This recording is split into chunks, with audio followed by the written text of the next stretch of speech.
ഒരു ദിവസം 2 മലക്കുകൾ നിങ്ങൾ സലാത്ത് ചെല്ലുന്നുണ്ടോ എന്നറിയാൻ. ഇന്ന് നേരം പുലർന്നിട്ട് ഈ സമയം വരെ നമ്മൾ സലാത്ത് ചെല്ലിയില്ലെങ്കിൽ ആ മലക്കുകൾ നമ്മുടെ ചുണ്ടിലേക്ക് മാത്രം നോക്കുന്നേ. എത്ര കാര്യങ്ങൾ പറഞ്ഞു, എത്ര കഥകൾ പറഞ്ഞു, എത്ര തമാശ പറഞ്ഞു, എത്ര പൊട്ടിച്ചിരിച്ചു. ആ ചുണ്ട് അവിടുത്തെ ഹബീബിന്റെ പേര് പറയാനൊന്നും മുട്ടിയില്ലല്ലോ സല്ലല്ലാഹു അലൈഹി വസല്ലം.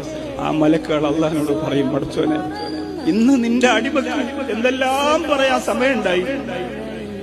കല്യാണ കാര്യങ്ങൾ പറഞ്ഞു, രാഷ്ട്രീയത്തിൽ നടന്നുകൊണ്ടിരിക്കുന്ന പുതിയ വിവാദങ്ങളെ കുറിച്ച് പറഞ്ഞു, ചിരിച്ചു, ഒക്കെ ചെയ്തു. പക്ഷെ അവിടുത്തെ ഈ ലോകത്തെ പടക്കാൻ കാരണക്കാരനായ അവിടുത്തെ നാമം പറയാൻ അവർക്ക് നേരെ ഉണ്ടായില്ല. റബ്ബേ എന്ന മലക്കുകൾ അള്ളാഹുവിന്റെ മുന്നിൽ രേഖപ്പെടുത്തിയാൽ പിന്നെ ഞാനും നിങ്ങളും വട്ടപൂജ്യമാണ് പ്രിയപ്പെട്ടത്. പിന്നെ നമ്മൾ വട്ടപൂജ്യമാണ്. അതുകൊണ്ട് തീരുമാനിക്കണം, ഈ റബീഉൽ അവ്വലിന്റെ പുലരികളിൽ നമ്മൾ തീരുമാനിക്കണം, കോടിക്കണക്കിന് സലാത്ത് ഇല്ലെന്നത് വരെ എന്നെ മരിപ്പിക്കല്ല റബ്ബേ. ചൊല്ലണം, ധാരാളം ചൊല്ലണം.